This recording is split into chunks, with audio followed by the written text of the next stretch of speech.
Just getting back to the crib, man. What it do? Shit, chilling.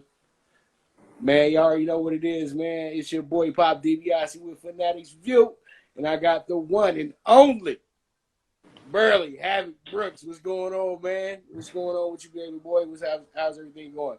Man, everything going good. Just staying quarantined, man. Just getting the work in, man. The normal daily routine, man. Getting up, getting the work in, man. Staying inside. Man, I heard that. How you been doing, Now, man?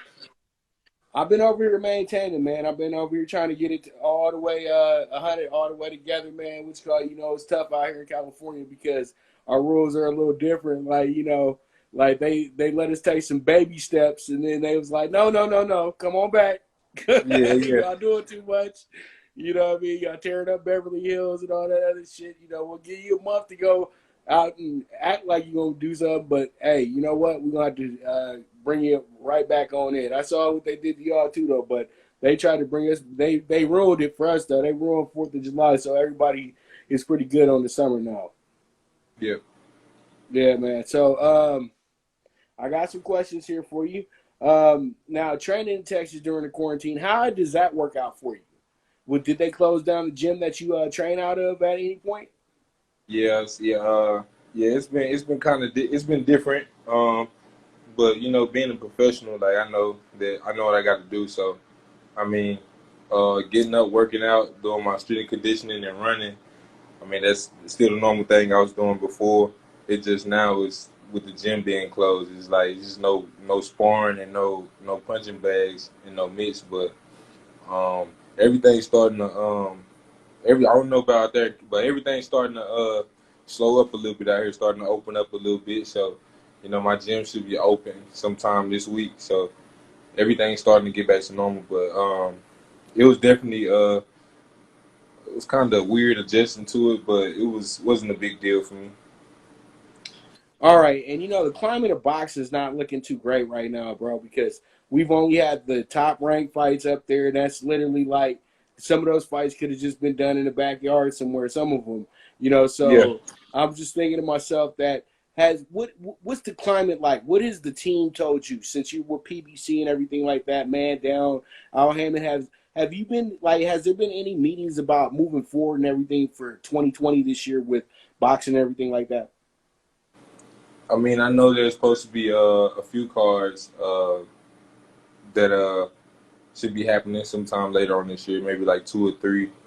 And I'm actually finna get ready and start camp soon. So I haven't got any direct news or anything like that, but it's definitely some big things coming in the works. I know for sure. All right, well, I can't do nothing but stay ready, and just keep doing what I'm doing. man, Burley over here being too humble for us right now. He know what the plan is, but hey, but that's what it is, though, man. Don't cash those checks before we get to the bank. You already know how it goes, man. Oh So, yeah, yeah. so this is a question for the fans, man. This is a question for the community. What was your toughest sparring session, man? Toughest sparring session that you've had since you went pro? I know they'd be tough when you were amateur and everything, but since you went pro. My toughest sparring partner since I went pro it's been Earl. It's always been Earl, since amateur and pro, because I Right. came up 16 years old sparring him with Jamel for the longest. So that's always been my toughest sparring. I've been everywhere sparring. I've been in New York sparring.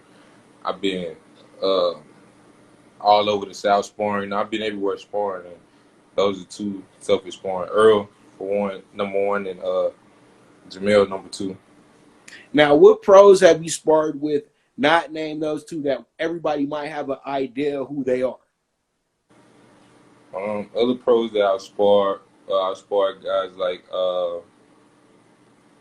Thomas Hill, Samuel Clarkson, um, Earl Newman Jr., uh, Nikita at White Chocolate, my boy from Brooklyn. Um, I shared a lot of heavyweight professionals. I've been in the ring with so many people. Jonathan Steele, Adrian Taylor, um, Maurice Hooker, a lot of guys. I've Right. been with a lot of guys. I don't know. I've been there with a lot of guys. A lot of low name guys too. That's actually pretty good too. So I've been there Right. with a lot of guys. It's a lot of talent out here in Texas. It's a lot of talent from Hispanic to to the black fighters. It's a lot of good talent out here. So I've been in there and I got good experience with a lot of tough guys. And being from California, we're somewhat in the same boat. A lot of Hispanic, a lot of black fighters, and everything like that.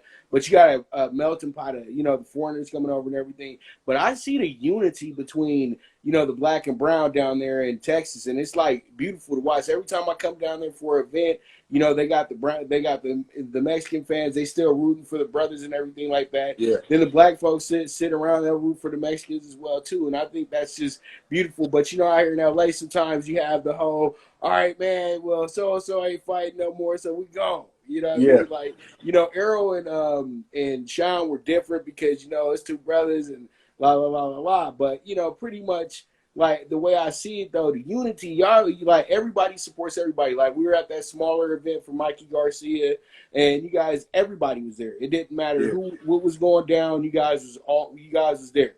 You know what I yeah, mean? And so pretty much the support system I feel is huge because everybody supports everybody down there in Texas. You want to see everybody do well, and everybody somewhat has a history with each other as well too. What are your thoughts on the passing of Travell Mazion? Did you know him at all? The kid from Austin who was signed with Golden Boy and everything, 154.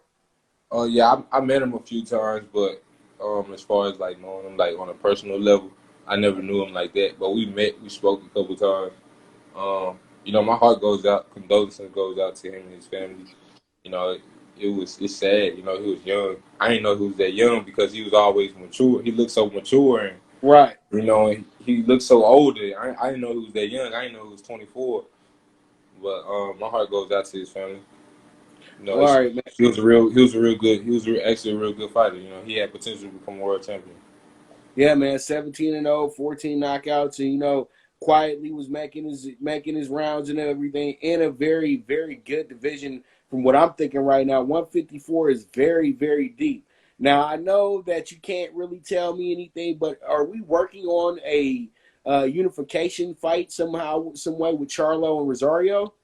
I know he wants that fight. Oh, I believe it is. I mean, I feel like everybody already know that's Right. already I feel like that's everybody could probably feel. I feel like that's nobody told me, but I feel like that fight is gonna happen next. I feel like that's the fight that makes sense to happen next. Nobody told me, but I just feel like that will. All right, look, I'm gonna get you in trouble now in your own state. All right, Top 5 fighters out the state of Texas right now. You got to be top excluded too. Top 5, top your top 5, other than Havoc Brooks. top five other than me. I'm gonna say Errol Top 5 Spence. in Texas, baby. Top five. I'm gonna say Errol Spence, Maurice Hooker. Uh, um, um, um, 1 second. Maurice Hooker, Virgil Ortiz. Um, I said out of Texas, not just Dallas. Okay, out of Texas. This is tough.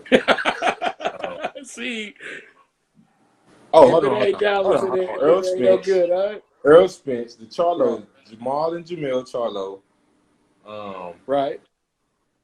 Maurice Hooker, and another one out of Texas would have to be Regis Prograis. Well, he's from Louisiana. I'm gonna say Right, but I'm gonna but you say can count them in. I can count him in. You can count them in because I know the whole situation with New Orleans. Everybody had to come from there to Texas and all that stuff with Katrina. So you can throw them in there if you want. I'm gonna say Regis Prograis then. Number 5. So I And got look Earl at Spence, the Charlo twins, Maurice Hooker, and Regis Prograis. and there it is. And then you top them all out, right? Yeah, and it's me Yeah, on 0, the one that's the yeah. star, no number. You got the stars, 168, you got 1 through 5. I'm the star at the right. top. 168, 175, 190. Then we'll play around with heavyweights or something like that, Yeah, right? Try to get yeah. to Wilder I'm gonna play around here. when he's I'm 42. yeah. I feel like I'm gonna be a heavyweight one day. I feel like I'm a big 168.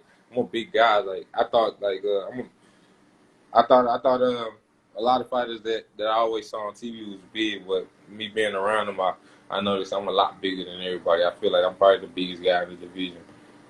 So I feel like I probably will make it to heavyweight and float around heavyweight one day. All right, well, heavyweight's where the money's at, and we Oh all yeah, know that. That's where yeah. the money's at. That's where the fame is at. That's where everything is at, man. So I'm gonna that's have, a good aspiration to have. I'm gonna have to get on one of those Holyfield workout plans. Yeah, Then I'll make my way up to heavyweight. I gotta get stronger, like Holyfield did. right. And then have somebody throw bricks at your face as well too. Yeah. Because I don't know how that man can take all them damn punches, dude. Yeah. I was watching the Riddick Bowe fight not too long ago. The first one, I said, I don't know how he even survived that. Seriously. But then he came back and actually was putting tips back on with Riddick Bowe. So, hey, that's just discipline right there. Riddick Bowe and Holyfield, those are my two favorite heavyweights ever. I feel like Riddick Bowe and Holyfield, those are my two favorite heavyweights ever. Because Riddick Bowe being number one, because I feel like he was one of the most skilled heavyweights. He is the most skilled heavyweight ever. He was 6'5". He could fight on the inside, outside. He could counterpunch. He could do everything. He could do it all as a heavyweight. No, I never seen a heavyweight move like that. Still to this day at 6'5". I mean, not even Anthony Joshua is that skilled as Riddick Bowe. So I mean, I think Riddick Bowe don't get enough credit for being one of the most skilled heavyweights of all time. I totally agree. I just think with him, it was more of it's about who you come in with, and he was more of an independent boxer. The way that they rolled, they didn't have the Bob Arums of the world backing you and things like that. He was kind of like how you guys are now, but he didn't have a power player like Al Heyman. You know what I mean? But if he had somebody like that back then, his career could have been put in a better situation. You know what I mean? Because after Galata, everything was pretty much a wrap with him. And I think, and everybody knows with Galata, he came in there super overweight. They overlooked the situation.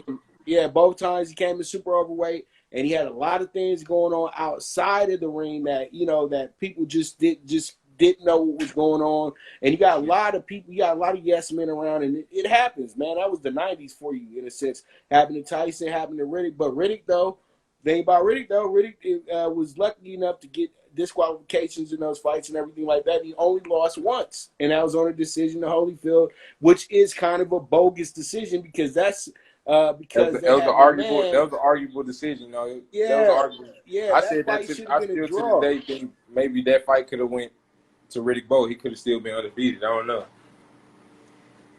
Man, I'm telling you. But man, that's good to know. So, folks, as you guys know it, Burley Brick's favorite heavyweight of all time is Riddick Bowe. So, Riddick, you better call my man up, give him some advice, whatever you got to do, so you can be walking down with him when he win that championship that night as well, too. You know what I mean? See, I'm adding on to your BBC story now. Riddick Bowe, man. All right, Riddick man. Bowe got to hit me up. Hit him up, man. You already know the star, man. All right, now I got two more questions for you. Now, this is going to be, now we're going to see where your pockets is at. Since he's one of Al's guys, you know that he's well paid. You know how it goes. I'll take care of his boys, especially that man down crew over there. What's the biggest purchase you made since you started, man? My biggest purchase since I bought a Rolex. My biggest purchase I bought a Rolex in December. As a Christmas gift to myself. As a reward to myself. Bust down? No, a two-tone Rolex 41. Okay. All right. So it's a Rolex. Only a Rolex. Yeah, I brought a plain two-tone gold Rolex. And we only and you don't bring it out every day, do you? No, I don't. No, it's in the case, right? Yeah, still in the case. In the case, in the safe, with the code, all that good stuff. Yeah, that's the only purchase I made. That's the only big purchase I made. I'm actually a smart person with my money. Actually that was something that I saved up for too through the amateurs, and getting out the amateurs and becoming professional. That was like a reward to myself. Like I got out the amateurs December of 2018. Made my pro debut March 16th. I fought like 2 or 3 more times. Then December 2019. That's when I bought. That's when I finally bought me something. You know, I hadn't bought nothing until then. You know, I was saving my money because you know it was different now becoming a professional. You gotta pay taxes. You gotta do a lot of stuff. You gotta be smart.